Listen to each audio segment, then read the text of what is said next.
Kumusta mga ka-vlog? Ngayon ay nandito tayo sa isang espesyal na lugar sa Cebu, ang Archbishop Teofilo Camomot Shrine. Isang napakahalagang lugar para sa mga deboto at turista. Tara, samahan niyo ako sa ating pagbisita. Si Archbishop Teofilo Camomot ay isang kilalang figure ng simbahang Katoliko at sa komunidad.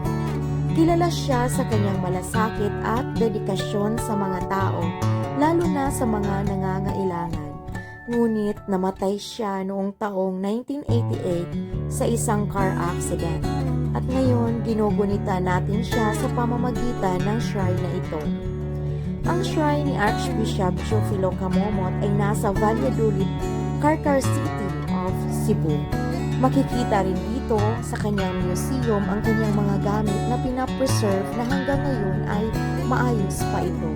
Kagaya na lamang ng pair of shoes, books, vestments, mass kits, and his image of Mama Mary. Sa loob rin ng kanyang museum, makikita rin natin ang kanyang desk na ginamit niya noong siya pa ay nabubuhay, ang kanyang bed, at marami pang iba. Maraming mga deboto ang pumupunta rito para magdasal at humingi ng tulong kay Archbishop Camomot.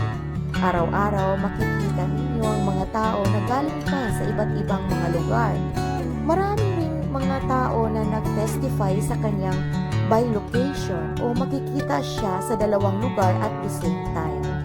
Kaya isa po yan sa mga rason sa kanyang beatification na pinag-aralan pa ng simbahang Katoliko. Maraming salamat po sa inyong pagsama sa akin sa pagbisita sa kanyang shrine, mga ka-vlog, at huwag kalimutang i-subscribe at i-like ang video.